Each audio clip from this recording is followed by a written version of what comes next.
Hello, television family. We're back. We're gathered around the warmth and the glow of our high-definition television sets or computer monitors, wherever it may be, to start another day together. It is Wednesday, 10th day of June, 2026. I am Dan Kuntz. We're making the transition today. Still have some pretty tight pressure gradients as the system rolls out. We're going to have quite a bit of sunshine, a little on the breezy side. I don't think we're going to really call it windy, but breezy. The wind will be in the teens to maybe lower 20s today, and tonight it'll be below normal again. We've had 5 consecutive days now of our afternoon high temperature being below normal. It's been a cool start to the month of June. That's going to change in a very big way by the time we get to the weekend. We'll do the weather forecast because it's the one thing that everybody wants to know what the weather is going to be like. Whether you like the news or not, and oftentimes people don't, doesn't matter. The news is the news, and we'll give that to you as well. Sports, one of the wilder Mariner games of the year last night. They had 4 plays at the plate. Mariners had a big lead. They blew it. They went to extra innings. Spoiler alert, they won. Mariner highlight package you don't want to miss. Apple Sox lost, though, big time to Springfield. They played pretty sloppy last night. Chuck Egner came by yesterday to talk about the Wenatchee River Bluegrass Festival. Chuck was one of the founders of this little wingding all those years ago, and now it has become one of the biggest and the most popular music festivals in our area. It's coming up the 19th, 20th, and 21st of June. Chuck came by and paid me a visit. Always good to see Chuck. We're going to visit Chuck, by the way, next week at the fairgrounds in Kashmir, where the event actually takes place. And Mike Minotti's got an opinion about how to keep track of your favorite Mariner player, or even the players you don't know. We'll have that as well. It's tour time. At 2 minutes after the hour, 52 degrees, just a few high clouds. That's about it. It's a little windy. Wind out of the northwest at 21 miles an hour. As I mentioned before, the weather station is a computerized, automated, up-to-the-minute weather station. It's actually located at Pangbourne Memorial Airport. So when we talk about the temperatures and the wind and the relative humidity and dew points and things like that, that's up at Pangbourne, which is about 1,200 feet above sea level. The Wenatchee River, where you see there, where it flows through, the Columbia River, where it flows through the Wenatchee Valley, is about 600 feet above sea level. So just a reminder there. Hello, Leavenworth. It's a pleasure to see you. Everybody's in for some nice weather this weekend, Leavenworth included. That place will be buzzing and hopping this weekend. So will Lake Chelan. We'll get to that in just a little bit. Of course, Dryden. Dryden will be just crazy with all kinds of activities this weekend. There she is. Beautiful downtown Dryden. That's from Stein Hill. We have that pointed to the northwest up towards Peshaston and Leavenworth and Winton and Coles Corner, et cetera, et cetera. So good morning to you folks in Dryden. Always good to see you, and let's see what Lake Chelan looks like. Well, it's there, way off into the distance. Clouds are really starting to thin out because when we brought up the McNeil Canyon camera, that's the camera, about 10 minutes ago, there was a few more clouds, but they've already begun to leave the area. But the system is taking its sweet time getting out of here, and the big ridge of high pressure that's going to cook us up has slowed down on its arrival, which means they've kind of backed off a little bit on the afternoon highs when the heat really comes, and the heat will be here. You're going to be able to feel it for sure. Saturday will be in the mid-80s. We'll be in the upper 80s on Sunday. So when we get to Monday and Tuesday of next week, as you can see, Wenatchee, Winthrop, the Cooley Dam area, Moses Lake, Omak doesn't have a freight in there. You're going to start really feeling the heat. We're going to have our first real heat wave of the year. It kind of starts Saturday. If you consider mid-80s hot, some people do. Certainly the 90s are hot. I don't care who you are. We'll definitely be well into the 90s by Monday and Tuesday because the center of that ridge of high pressure, which is going to start paying us a visit tomorrow, actually overnight tonight, into Thursday, it'll be right over the state of Washington by Sunday and Monday, so we're going to see the heat really take off. From Colonial Vista Senior Living in Wenatchee, it's where comfort, care, and community come together. They're the sponsor of our weather forecast. Sunshine for everybody, but breezy. Pretty consistent wind, right between 15 to 20 miles an hour. Northwest wind, the occasional gust pushing 30. It was pretty windy at times yesterday afternoon. But again, the afternoon high temperature is going to be below normal. Again for the 6th straight day, but then things change big time tomorrow. We're going to start bumping up on Thursday to about 80 degrees. Lots of sunshine. Friday, lots of sunshine. Little breeze, not too much. By Friday afternoon, that ridge of high pressure will be right over the state of Washington.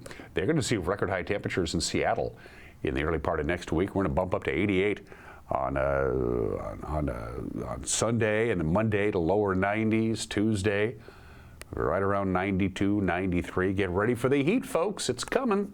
If you like sunny, pleasant days, there's nothing wrong with the weekend. I mean, look at that. Thursday, Friday, Saturday, but then things will start getting cooking by the time the weekend is a done deal. We're going to take a 2-minute break and come back with your headlines on this Wednesday. You're watching Wake Up Wenatchee Valley on the NCW Life channel.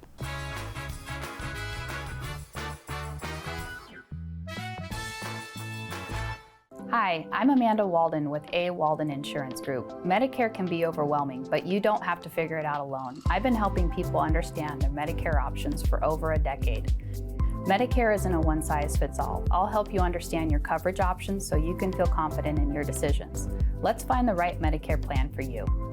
Call me today or come and see me at my office located on South Chelan Avenue in Wenatchee between the YMCA and the Social Security office. I look forward to meeting you soon. At Colonial Vista Senior Living, we believe life is meant to be lived fully. Our wellness programs inspire residents to stay strong, flexible, and confident every day. Here, curiosity is encouraged, friendships are nurtured, and every activity is an opportunity to connect, create, and enjoy life together. We invite you to experience the lifestyle at Colonial Vista Senior Living for yourself and discover why so many call our community home. Your favorite local channel is now available for free on your smart TV and connected streaming devices. Watch live programming and catch up with the latest shows on demand. See the local stories that matter to you. NCW Life, now on Roku, Fire TV, and Apple TV.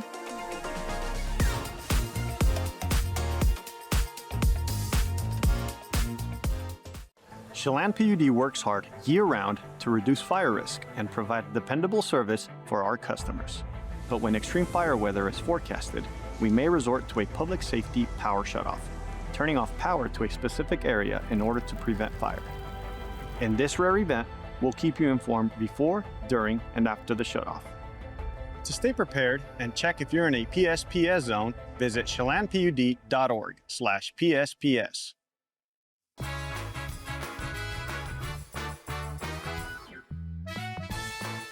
A lot of sunshine today, a little bit of wind. We'll only top off about 70, then we're going to jump up to 80 for the afternoon high by Thursday, and sunny and warm and very summer-like for the weekend. It's 8 minutes after the hour. Wenatchee police say they have apprehended a suspect in the May 30th homicide of a 42-year-old woman. A 13-year-old boy is being held in the case on a possible charge of first-degree murder. The victim has now been identified as Cassandra Marie Andrews Huff. She was found dead at the River Business on the south end of town here in Wenatchee. Police arrested the youth on Friday at the Wenatchee Public Library. Our media partner and our good friend, reporter Oscar Rodriguez, filed this report.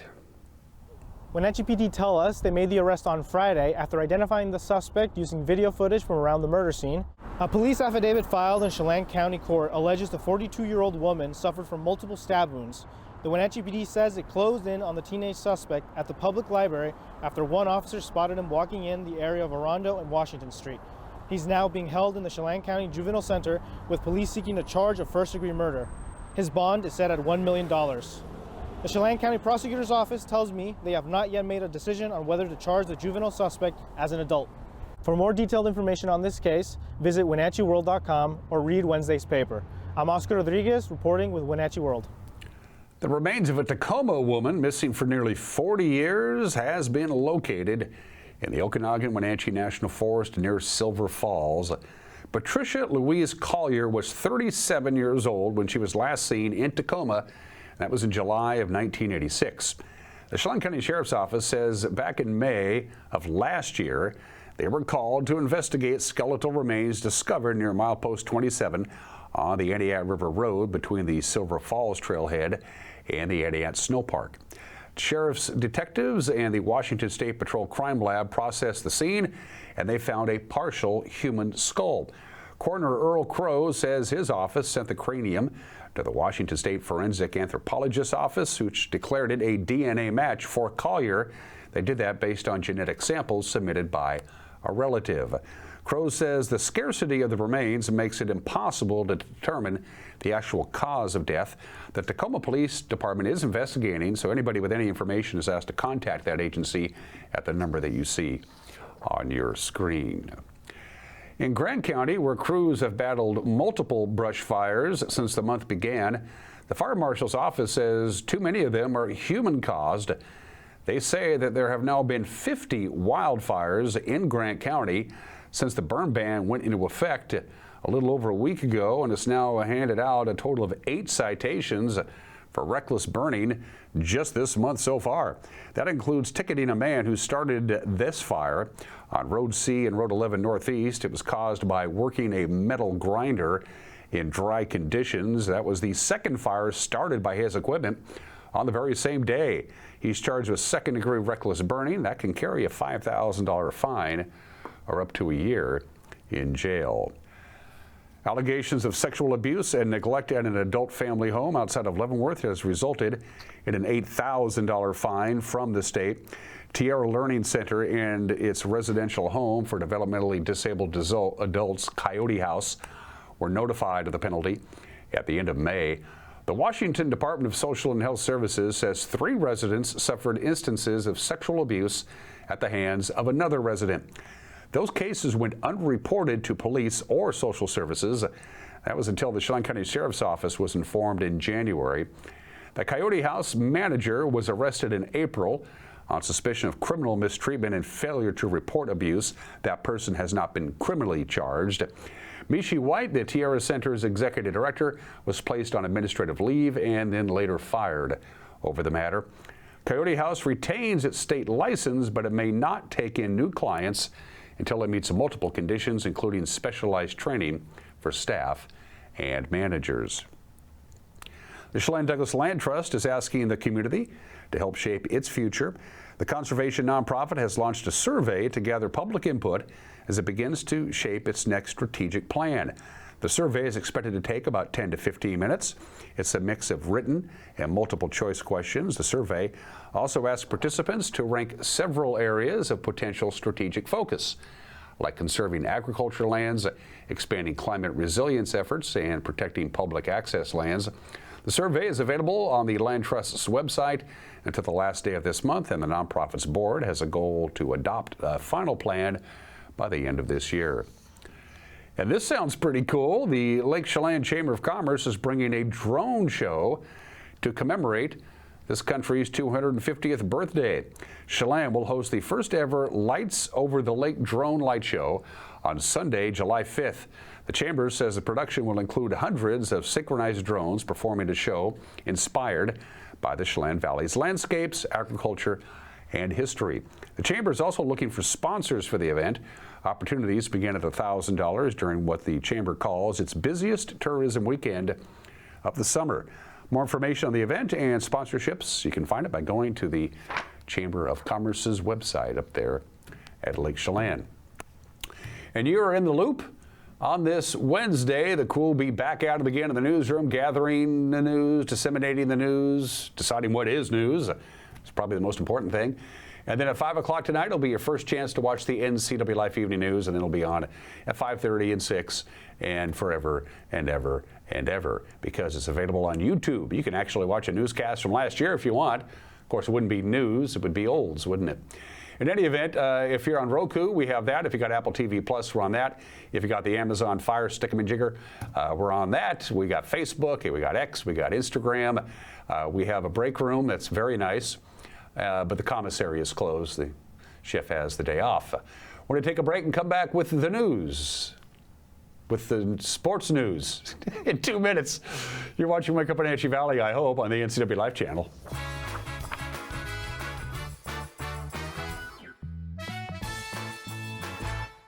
The Surf and Slide Water Park is open from Memorial Day through Labor Day. Surf and Slide is located in the heart of Central Washington in Moses Lake, with activities activities for all ages and abilities. Check out Surf and Slide's Flow Rider Surfing Simulator, Lazy River, 2 200-foot water slides, tube slides, and diving boards. Our children's area includes a Treasure Island water structure, splash pad, and baby octopus slide. For season passes, visit us online or find Surf and Slide on Facebook. Fibercrete fireproof safety rooms can be the difference between life and death for you and your family. Typical fireproof safety rooms are 8x8 Fibercrete panels providing a solid sanctuary.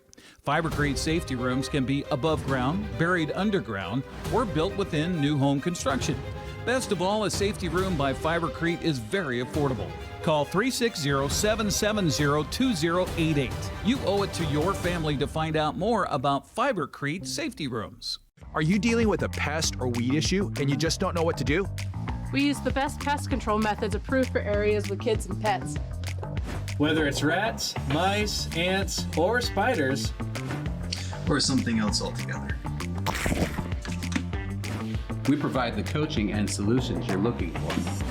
And you can know that your dollars are supporting a local, family-owned and operated business. Allow us to help you get back to living healthy and pest-free. Harvest Valley Pest Control. Vape companies have a history of targeting teens.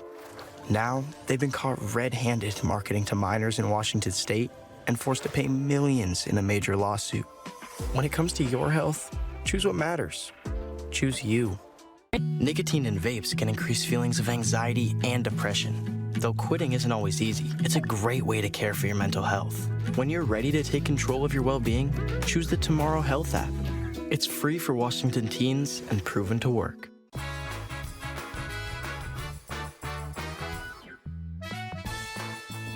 "17 minutes after the hour." Last night's Mariner game had everything. It had clutch hits, some incredible defensive plays on both sides, plays at the plate. It had a little bit of everything, but in the end, Randy Arozarena was the hero. His 2-run home run at the top of the 10th inning proved the difference. 6-5 in extra innings, the Mariners over the Orioles. Mitch Garver, by the way, he also had a dinger for Seattle. Seattle's now won 11 of their last 14. They are 36-32 on the year. 4 games over 500 is their best record so far. All right, big spot here. Bases loaded, 1 out. Cracked out to center field. Julio is able to make the catch. Ward tags and comes home. A bullet caught in center field by Julio. A little damage control. He's having himself a series out there in center. And all of a sudden you got 2 outs thanks to that great catch and just the 1 run so far.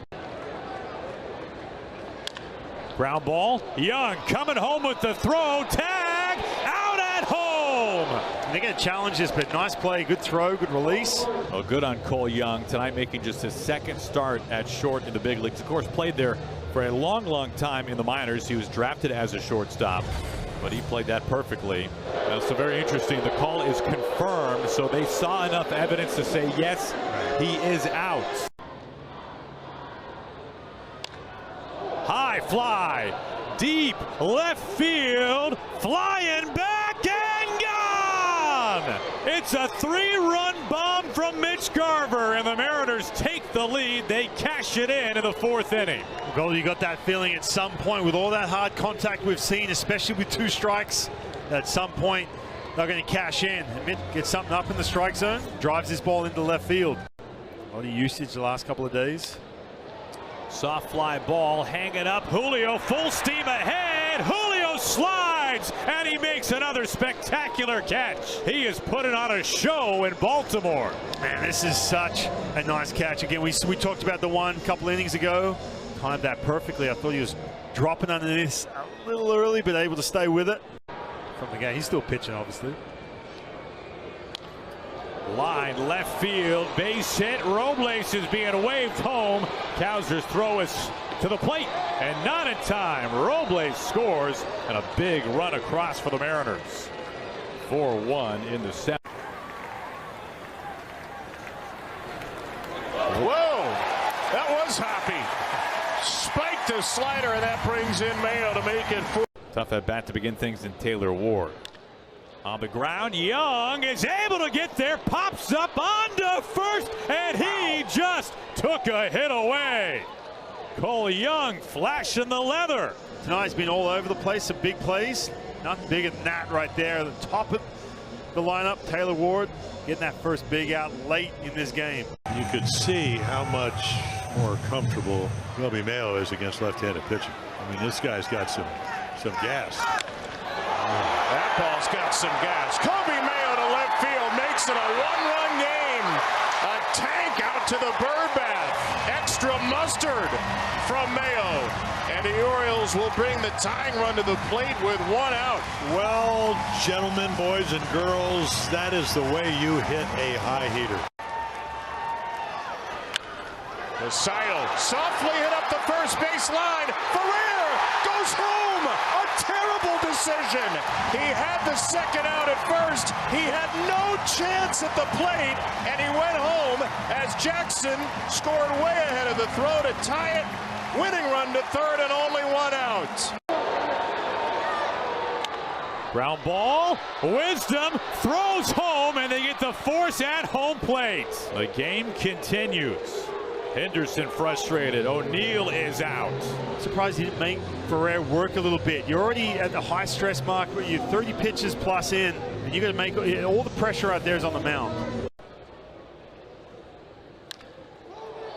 Fly ball driven deep. It spins O'Neill around, and it's gone! It's gone! It's a home run to lead off the 10th inning. A two-run homer from Randy Arozarena, and the Mariners take the lead right back in Baltimore. I mean, what can he not do in 2026, Randy Arozarena? A lot of emotion there. Yeah, they're going to get the band together now. Leone uses it well, right center field. Blazes the run that matters here, and he's going to get to third. So it's 6-5. Another big hit this season by Leone Taveras. Tying run to third, winning run to first, nobody out. And here we go again on the wild merry-go-round that is Orioles baseball.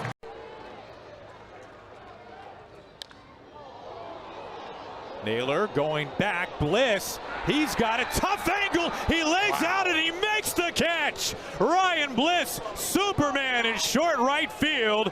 And there is the first out of the bottom of the 10th. You're looking around looking for Josh Naylor to think he's going to be under this play. Has to dive at the last minute. Davila trying to finish this one of the 10th. And he does! What a finish! Nick Davila slams the door in 10 innings, and the Mariners win it 6-5, the final score in Baltimore. In under the hands of Tyler O'Neill. Look how fired up he is, and for good reason. Who says baseball's boring? It was a crazy, wild game. Mariners go for the series win today. George Kirby gets the ball. First pitch at 3:35 on Mariners.tv. I got plenty of sleep last night, but my brain just doesn't want to work. To the American League West scoreboard we go. There's the Mariners' extra innings victory. That's good because the Rangers lost. They're chasing the Mariners. Athletics still on the Mariners' heels. They beat the Brewers, and the Angels crushed the Astros. This has been one very exciting Stanley Cup final.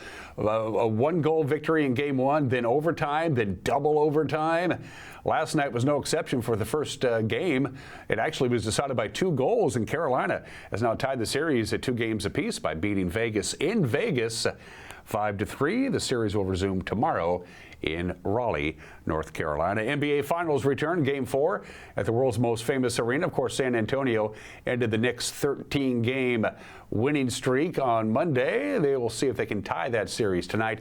That'll tip off a little past 5:30 on the American Broadcasting Company.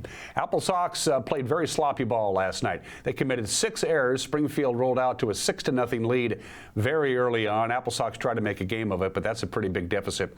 The final was Springfield 11, Wenatchee 6, and wasn't really even that close. These two teams will do battle again tonight at Paul Thomas Senior Stadium at 6:35. And to the scoreboard we go with Wenatchee losing and Nanaimo winning. Nanaimo, the Night Owls, now have a half-game lead over the Apple Sox in the WCL North. The other winners yesterday, Victoria, Kelowna, Kamloops, Ridgefield, and Bend beat the Portland Rosebuds. That was a non-league game. I think the Portland Rosebuds may be a little league team, 18-1. And those are just some of the games that people are playing. Before we get into the obscure holiday, it is Portugal Day. Portugal Day in Portugal. Want to get that out of the way. National Ballpoint Pen Day, National Iced Tea Day. If you got Kahlua half and half and Coca-Cola, you can have yourself a Black Cow. It's a better Steely Dan song than a drink. It's National Black Cow Day. But today, National Herbs and Spices Day. Today, which should be an essential part of any pantry, cumin is the most popular spice in the world. Cilantro, the most popular herb in the world. In Europe and Africa, the most common spice in Europe and Africa is garlic, and in the Mediterranean, it is oregano. No surprise there. And these are the 12 spices or herbs you should have in your pantry or in your spice rack. These are the 12 that the Epicureans say you should always have on hand. Allspice, oregano, ginger, cilantro, fennel, basil, rosemary, thyme, sage, cumin, nutmeg, and cloves. And if you notice, the prices are up everywhere, but spices have gone sky high lately. I mean, they really have. They've gotten out of control. Anyway, add a little spice to your life for National Herb and Spice Day today. It's 26 minutes after the hour. A few baseball notes on today in history. It was 105 years ago today, June 10th, 1921. Yankees lost to Cleveland. The final was 8-6, but Babe Ruth hits a home run. It was career home run number 120 for the Babe, which made him the all-time leader in home runs with home run number 120 on this date against Cleveland in 1921. Roger Connor had the old record of 119. Nobody really knew it. There wasn't even a story about it. It wasn't considered that big of a deal. That Babe Ruth's 120th home run would now put him first on the all-time list. Of course, the Babe will go on to break his own record 594 more times. Yes, he changed baseball permanently. 86 years ago today, Benito Mussolini was biding his time, waiting for just the right time to throw his hat in with Hitler and the Japanese Empire, and he did. Fascist Italy declares war on France and on Great Britain. He took his time. I wonder if, Hitler called him up and said, "Hey, Benito, you getting on board or what?" But on this date, Fascist Italy declares war on France and the United Kingdom, and at the same time, they invade southern France. What Mussolini wanted was the old Roman Empire back. Spoiler alert, he didn't get it. But now Italy is in. This happened on this date in 1940. 1944 was a very strange year in Major League Baseball. Almost every able-bodied Major League Baseball player was in the Army or the Navy. And so all kinds of weird things happened in 1944. For one thing, the Browns won their one and only pennant. Pete Gray had one arm, played Major League Baseball. All of these old guys who were in their 40s and long since retired came back so they could just field Major League Baseball. And believe it or not, a 15-year-old high school junior played Major League Baseball. Joe Nuxhall of the Cincinnati Reds makes his Major League debut. He is 15 years old, by far the youngest player ever to play in a Major League Baseball game, and he got shelled. He allowed 5 earned runs. He was sent down to the minors. This was in 1944. He didn't make the majors again until 1952. This was the state of baseball at the height of World War II. And speaking of baseball, on this date in 1952, Bill Veeck, the owner of the St. Louis Browns, fires Rogers Hornsby as the manager. Rogers Hornsby was a great ball player, but he was a lousy manager and, quite frankly, a very difficult and unfriendly person to be around. His players couldn't stand Rogers Hornsby. His basic managerial theory was, how come you guys aren't as good as I used to be? Finally, Bill Veeck heard enough from the players. He fired Rogers Hornsby on this date as the manager of the Browns in 1952. The next day, the players presented Bill Veeck with a trophy that they all chipped in to buy for the owner of the Browns, thanking him for firing their manager. You don't see that very often. Birthdays at the bottom of the hour, Chester Allen Burnett, the Howlin' Wolf. I didn't know much about the Howlin' Wolf until when I was about, I don't know, I was a teenager anyway. I was at a used record store and they had a Howlin' Wolf album. It just said Howlin' Wolf, had a rocking chair on it. And I said, oh, I've heard of them. Maybe I should buy it and play it. It only cost me like $4. And I was blown away. Smokestack Lightning, Spoonful, Wang Dang Doodle, Killing Floor. This is adult urban blues, folks. It's not for kids. Howlin' Wolf, the great legendary Howlin' Wolf. He had a very famous rivalry with Muddy Waters. They both came up together playing urban blues in Chicago in the 50s and the 60s. Muddy Waters had a very good band, but when it comes to dignity and power and just floor-shaking blues, it didn't get any better than the legendary Howlin' Wolf, who, by the way, is in the Rock and Roll Hall of Fame, and he should be. Maurice Sendak, you know what? Adults should read Where the Wild Things Are every once in a while. There's a lesson to be had there. Where the Wild Things Are, a staple in children's books everywhere. Maurice Sendak was born in the state 98 years ago today. And good news, the judge has lifted the restraining order, so I can now wish Kate Upton a happy 34th birthday. Thank you, Judge. For heat and air, call Alpine Air. For heat and air, call Alpine Air. They are our platinum sponsor. Your air conditioner is going to start working overtime probably Friday afternoon, I'm thinking. Certainly by the weekend. We're going to have hot daytime highs and very warm overnight lows. This might be your last chance if you've been thinking about it. Boy, the AC kind of gave us trouble last summer. Don't hesitate. You don't want to sweat all over your house. Give Alpine Air a call. Make sure it's good to go. They'll go out and take a look at it, and if it needs a tune-up, they'll give it a tune-up. They know what they're doing. Going to take a break. Mike McNaughty sometimes gets confused about who exactly plays for the Mariners, but Mike's an old guy. And then Chuck Egner will be joining me. He's been part of the group that's been putting together the Wenatchee River Bluegrass Festival since its very inception. A great conversation with Chuck. Ignore the fact that we misspelt his name in the lower third. That's our bad. Chuck's coming up. You're watching Wake Up Wenatchee Valley on the NCW Life channel.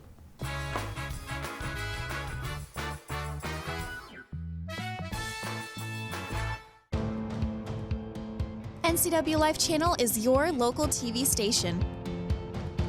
We believe in being the spotlight and mirror to the communities we serve in North Central Washington. Programming on NCW Life would not be possible without our sponsors. Special thanks to our platinum sponsor, Alpine Air. Turn to the experts at Carrier and Alpine Air. Celebrate America at the Real Homes Rock Fest on the last Saturday in June. Great bands including Too Slim and the Tail Draggers and the best Bon Jovi tribute band, Non Jovi. It all happens at the Rock Island Golf Course. Free shuttle service with food and craft vendors and a wine and beer garden. Be prepared for family fun entertainment and live music till the fireworks show. The Real Homes Rock Fest at the Rock Island Golf Course Saturday, June 27th, 2026. Blue Lagoon Pool and Spa is having their biggest sale on swim spas and hot tubs. With the biggest deals of the year, save up to $6,000 on a swim spa or up to $5,000 on a hot tub. Did you know hot tubs are proven to improve sleep and decrease arthritis? Blue Lagoon enjoys helping families reconnect one spa at a time. Let the experts at Blue Lagoon Pool and Spa handle the installation and regular maintenance. Relax, knowing you're in great hands with Blue Lagoon Pool and Spa. Give us a call today.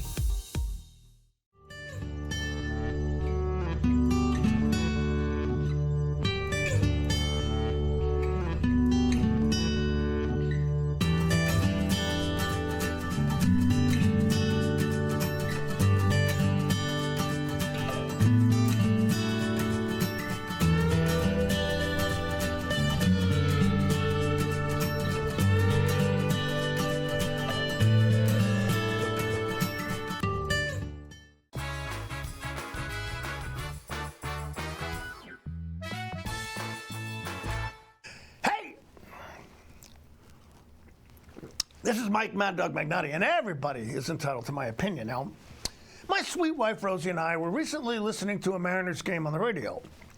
The announcer said Joe was at bat.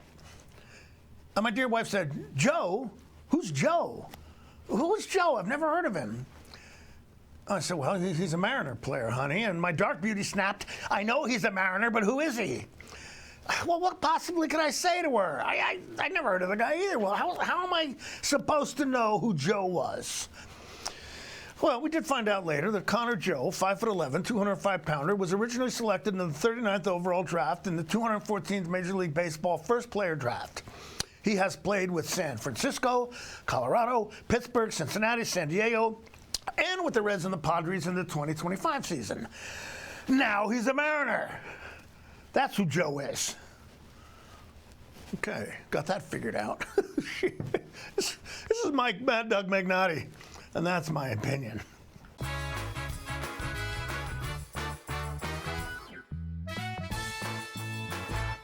A new video game, a movie, dinner with friends. There are a lot of things worth saving up for. Vapes aren't cheap, and buying pods over and over can stop you from affording things you want more. When it comes to your money, choose what matters. Choose you. When life gets stressful, jumping into your passions can help you find your calm. Avoid vapes, which contain nicotine and can make feelings of anxiety and depression worse. When it comes to your mental health, choose what matters. Choose you. Community is more than just a place. It's the people, stories, and connections we share. At the Wenatchee World, we're your neighbors, your storytellers, and your trusted voice. From uncovering the issues that matter most to celebrating the moments that bring us together. We deliver the stories that keep the community moving forward. The Wenatchee World, your community voice, here every day. Caught in a conflict? Family? Workplace? Neighbor? Business? Housing disputes? Wenatchee Valley Dispute Resolution Center provides mediation services, a cost-effective and efficient way to provide a written resolution to disputes and issues. Plus, we offer mediation training and community education on conflict resolution and communication skills. Contact us to learn more. The 22nd Annual Wenatchee River Bluegrass Festival is coming to the Chelan County Expo Center, June 19th through the 21st.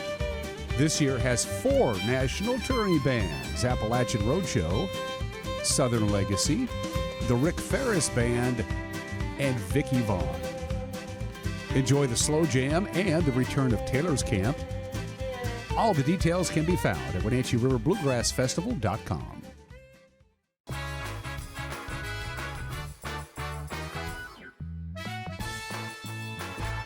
Welcome back to the program. Plans have already been made for the 19th, 20th, and 21st of June. You're going to be at the fairgrounds in Kashmir, specifically the Expo Center, for number 22, Chuck? 22nd Wenatchee River Bluegrass Festival. Best location you can find anywhere in north central Washington. The folks at the Chelan County Fairgrounds take good care of you. You take good care of the bands and the patrons. Chuck, we're back again, another big year. Must be working. It's hard to believe. Yeah. Hard to believe. We never thought it'd last past a year or two. In fact, the first year we didn't think we were going to see year 2. You created a monster, bud. Yes. Happy monster. No, a really happy monster. It's an acquired taste, unless you like really good music and really good musicians, and people latched onto this pretty early on. I mean, I remember the first couple of years, I thought this was going to be a going concern. I didn't know it was going to get this big. Well, it sure has been a good ride. Yeah. And Marie Vecchio and I are the only 2 that are the originals, founders of the festival. And we're still around. We're getting, on up there. So we've got some younger people now. Will McSeveny, that we've spoken about, is an attorney, and he's 30-ish, I would guess. And we've got a couple other guys that are in the late 30s, which for us is young people.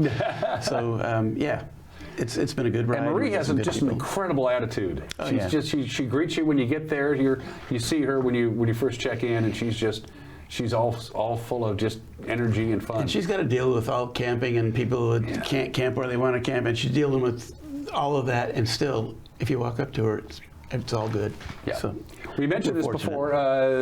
The booking, this is like the best case booking scenario, because the gentleman who books the bands this year, and we're going to talk about that in just a little bit, is a local guy who knows his stuff, and then he moved to Nashville, so he has like a side door into the music scene in Nashville with Wenatchee Valley roots. That's like perfect. Yeah, and he, being an attorney, he can do contracts for bands. He's got a little recording studio, so he's got a network of people that he's gotten to know. And he gets to go out to the local places and find the new and upcoming bands. And we've had several, including 2 of them this year, actually, that I never would have heard of, but because he's in Nashville. So that's good. He books them now. I used to do that for about 20 years, and younger blood. And you've had in years past some pretty hungry, younger type bluegrass bands that have now done very well for themselves. That were kind of unknown. Yeah. Playing your festival. We've had those bands over the years, and we had Zach Top as a little kid. He helped with Taylor's Camp, our kids camp, and then he got into he got called to act. Be on the stage with some of the bands that we had hired, older bands, and now he's playing solo in front of 17 to 20,000 people 5 nights a week. He won a CMA award. I mean, it's just, and he came from, he's from Tri-Cities. Yeah. You know, his dad's an auctioneer there. Great family. But he came from here, and we've got a whole bunch of other younger kids who are now in their 30s, but they were kids at our camp back in the day, and they're all in great bands now. Not all of them, but you know, a lot of them are in great bands.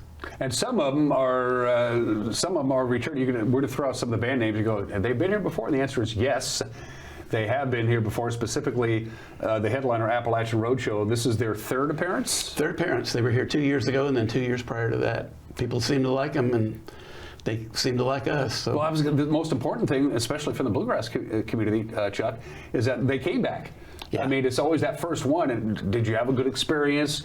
Were you taken care of? Did you have good reaction from the crowd? And the fact that a band of this caliber, Appalachian Roadshow, has decided to come back for a 3rd year, kind of make you feel pretty good. Well, it's actually miraculous, because the first year we negotiated with them, we went back and forth. They were in a little different financial world than we were. Negotiating. We finally got it all together. Everything signed. And COVID hit. Yeah. And we canceled the festival. The one thing we did that we thought helped later on is we gave every band that we had signed 10% of what they would have got if they came, and said, you know, when you do come, that's not against what you're going to get then. Keep that. And that's called goodwill. So the next year, I said, Barry, could we just do the same contract, just change the date on it? He said, yeah. That got canceled too. Yeah. We lost 2 of them. And then we got him. They were great. They really appreciated that little amount of money that they got out of there. And here we are, a 3rd time around. And they tell a great story of the history of Appalachia. It's somewhat verbal and tons of music. And great musicians. They're great, and they're all, the 3 main guys are veterans of many, many years, played with a lot of different bands, and they've all got great reputations. And I've hung out with them quite a bit. They're really nice guys. Most of the people in the world of bluegrass are, by definition, nice. We'll just say that by definition. Southern Legacy. Southern Legacy is another band that has 3 veterans, and Don Rigsby is one of the players. He's a mandolin player and singer. He's got a voice. He will do a song, and if you're in the crowd, you're going to say, no, it's going to bust. And he hits that note every time. And anyway, great singer, great player. Josh Williams, the guitar player, made his bones with Rhonda Vincent's band. Mm-hmm. He's the one that I respect so much. He was playing a festival 5 years ago. Hot as heck down in the South, outdoor stadium or outdoor grounds. And he's playing away, and a bird lands on his guitar, on the end of his guitar. And he looks at the bird. He's playing a complicated thing, never misses a note. He looks at the bird every now and then. The bird hung out there 30 seconds, never missed a note. Anyway, love that guy. The bird didn't poop on the fret? Yeah. If so, we didn't see it. It's show business, you know. That's and true. Ron Block, the banjo player in that band, has been with Alison Krauss for 30 years. Okay. So he's been around the world, and he's a great guitar player too. He plays fingerstyle guitar and banjo. Let's give Vicki Vaughn some love. Vicki Vaughn is the bass player in Delamay, or has been for the last umpteen years, and she's got her own band that she's bringing with her, bluegrass band out of Nashville. She's also a country player, so when she plays an electric guitar and puts her cowboy duds on, she's playing country music, and when she gets behind the big stand-up bass, she's doing bluegrass music. Why don't bass players get more respect in the world of bluegrass? It's just as important as the banjo or the guitar or the mandolin or anything else. It's criminal, I think. I do too. I mean, really, being a bass player is a really enjoyable thing in a bluegrass band. There's a counterpoint with the mandolin player. You're driving the bus, so to speak. And I mean, the great musicians are playing around you. Right. I mean, you're carrying the rhythmic load, but you have to be melodic at the same time. Yeah. And everything for a bass player comes back to timing. Mm-hmm. You've got to have timing, good ear. And you don't have to be the greatest of musicians. You just have to hear and count. And respond. Appalachian Roadshow, Southern Legacy. Did we talk about Rick? Rick Ferris saved our bacon several years ago, more like 10 years ago. At the last minute, a member of one of the bands passed away, and they had to cancel, and we were missing a main stage band. And we knew Rick because he had played in another band that had played at our festival, Special Consensus. And we gave Rick a call. Rick put together some of his friends who were elite musicians. They played as the Rick Ferris Band. Nobody in the crowd knew they weren't a real band. Nobody in the crowd knew that until the end. And they brought the house down. They were great. They were, and so he's been, I think, twice since. This will be his third time. Really good guy. And he builds guitars from scratch. Beautiful guitars. He plays one of his own guitars, of course. And then we got Westbound Sky, which are regional, local kids. Mm-hmm. Kids. I keep saying that, and they're all in their 30s now. But anyway, yeah, they'll do a great job. They played at our coffee house earlier in the season. And then we've got Taylor's Camp coming up. We've got a couple other bands on the outdoor stage. They'll share that with Taylor's Camp as the Saturday goes around. And the Taylor's Camp, for those of you who don't know, the short story is Taylor was a aspiring, well, actually a pretty good musician. We lost him way too young.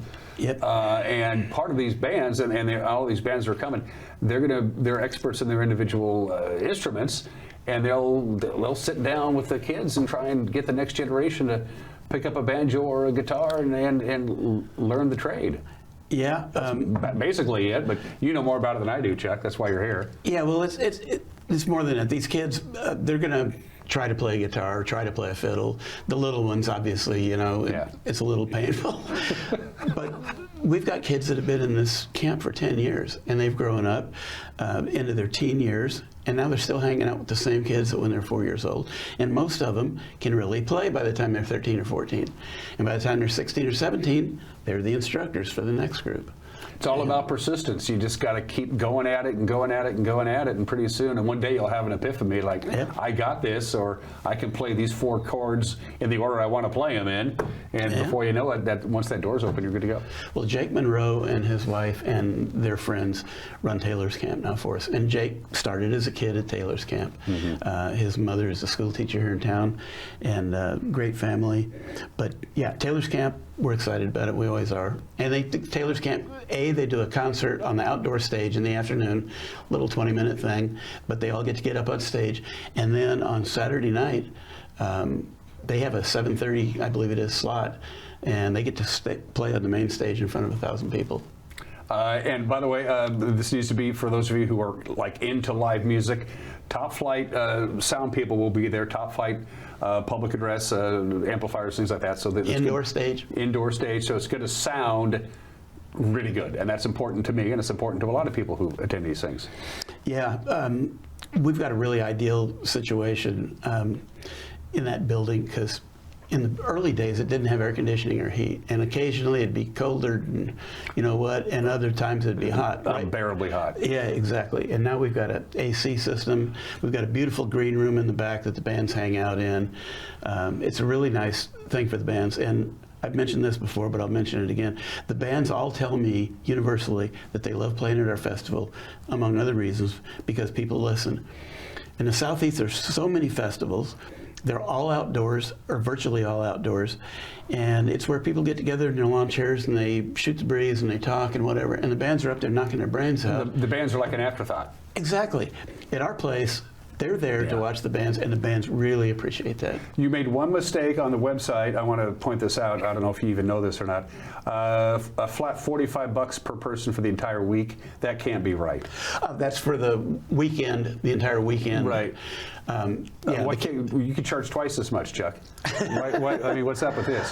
Why are you keeping it so cheap? In the very first board we had, there were 6 or 7 of us, and 4 of the board members were people who didn't make a lot of money.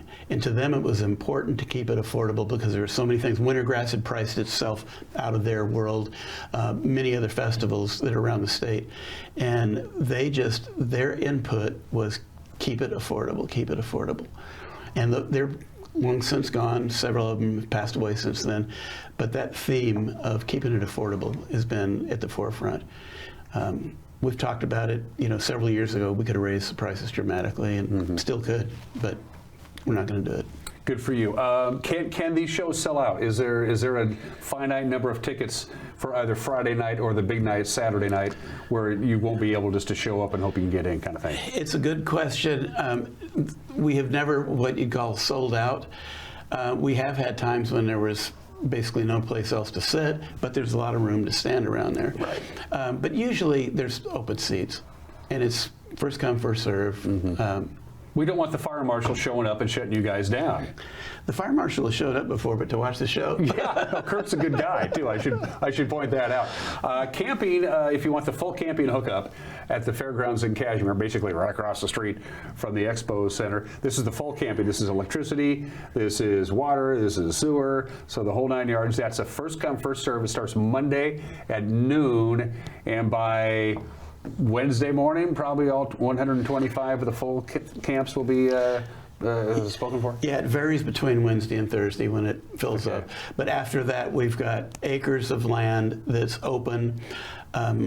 Typically, that open land gets filled up by tenters on Friday night. What we found over the years is that the people that show up Monday and Tuesday are people that are retired, like me, that have time on their hands, they can do that. The people that show up Friday night at 8 o'clock are the people that have a real job over in the other side of the mountains or in Spokane or the surrounding valley. They just can't get there till Friday night. And most of them can't afford a 45-foot rig, but they're all the bells and whistles. So. And a quick friendly reminder, because this is a great story that Chuck has told me. By the way, we'll be visiting with Chuck at the fairgrounds next week. This is a great story. We talked about the economic impact of having these folks in this Wenatchee River Bluegrass Festival. The story about Martin's Marketplace. You were telling me a couple of years ago that you were at Martin's Marketplace in Cashmere. They said the biggest weekend they have every year, by far, is the third weekend in June when the bluegrass folks come. I know, I spend a bundle down there each year. But yeah, they seem to do well, and they appreciate it, and we appreciate them being here.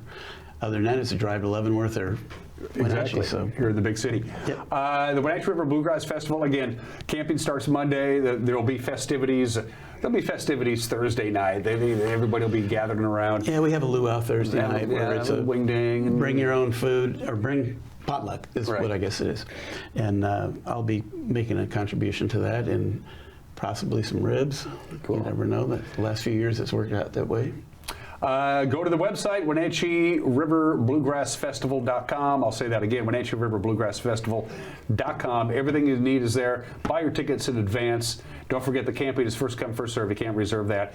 Did we touch on everything before we visit again next week at the fairgrounds? I think we got it all covered. Chuck Egner, everybody, give him a big hand. Thank you. Happily retired. He's now actually my food taster.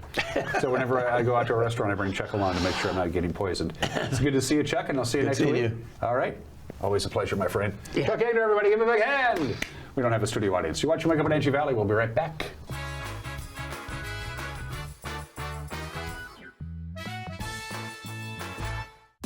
Your favorite local channel is now available for free on your smart TV and connected streaming devices. Watch live programming and catch up with the latest shows on demand. See the local stories that matter to you. NCW Life, now on Roku, Fire TV, and Apple TV.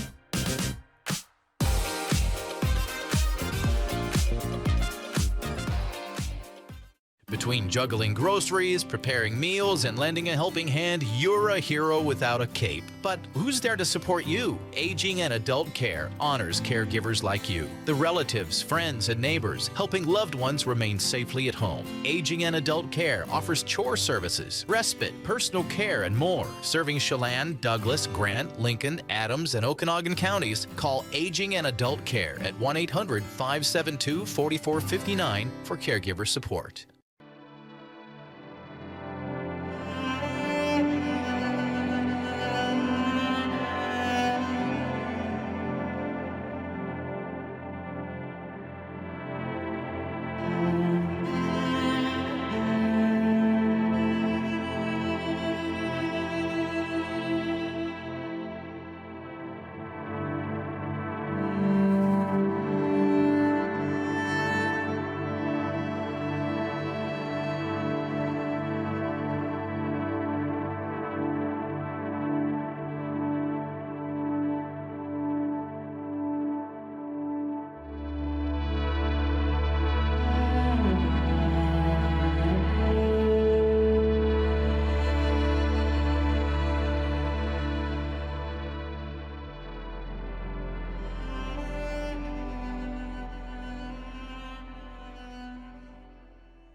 Warming up a little. It was 52 when this show began at 7 o'clock. It's now 55 degrees, but the wind has picked up. Pretty consistent wind. Wind out of the west-northwest at 21 miles an hour. When I got up this morning at 2:45, there was not a breath of wind. It was just as still as it could be, but those pressure gradients gave us significant wind yesterday afternoon.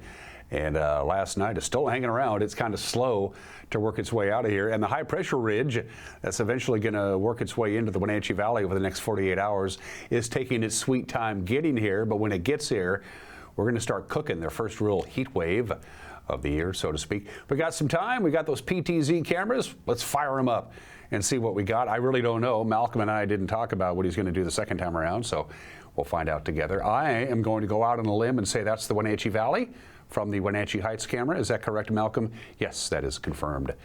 That is the Wenatchee Heights camera. Camera number 2, he's taken us to that area there. I want to say that's the monitor camera at a slightly different angle, Malcolm. That's Stein. That's the Stein camera that we already used. He just turned it. Okay, that's well done, Malcolm. That's actually the Hay Canyon camera looking out over another little section of Kashmir. Thank you very much, Mac. And this gives you an idea of how, as we switch to another camera, the Arundel Rock. Right now in Wenatchee, the wind is at Pangbourne, the wind is out of the west-northwest at 21 miles an hour. Up in Manson, no wind at all. None. Dryden is reporting 0 wind, and yet we got pretty good breezes down here in the Wenatchee Valley. Good morning to our friends who live around at Lake Aniat. What's next on the agenda? Ooh, Nanapoc Ridge. It looks like it's a tad breezy up there as well. I'm telling you that because I can see the treetops in the camera shot moving around a little bit. That's I've always just loved that shot, having spent a great deal of time up at Lake Wenatchee at our family cabin. That's a cool shot indeed. We are in for some significant warming up all over the Pacific Northwest. Even the Seattle area is looking at possibly record high temperatures into the early part of next week. There's a ridge of high pressure. It's going to slowly glide in. By the time it gets to Monday, basically Sunday afternoon into Monday, that ridge of high pressure, the very center of it, will move right over our state. Basically throughout the day Sunday, and it'll definitely be here by Monday. So take a look at where you live. They say there'll be a minor to moderate heat risk. Yellow is minor. Orange is moderate. We're not going to get really, really hot yet, but we'll see how long this dry warming trend continues. They're kind of hedging their bets on that right now. But get ready for some warm temperatures. It's coming. From the National Weather Service, here we go. A lot of sunshine today, but a little on the windy side. We'll call it breezy. I don't think it's going to be windy. It's really a personal thing, about 15 to 20 miles an hour out of the northwest for most of the day today, the occasional stronger gusts than that. But we're only going to get to 70, so we're going to have now 6 days in a row with our daily high temperature being below normal. It's been a cool start to June, but as you can see, that's going to change. The winds will be dying down tonight. It's going to be chilly, 48 for the overnight low, and then here we go. We'll pop up to 80 on Friday. We'll pop up to 80 on Thursday, 81 on Friday, warmer still on Saturday and Sunday, and I think we can safely call it downright hot by the time we get to Monday and Tuesday. So summertime is taking its sweet time getting here. It is coming, and it will be here with a pretty good dose of the hot stuff by the time the weekend's a done deal. This show is a done deal, provided it's not canceled. I will see you Thursday. Until then, bye-bye.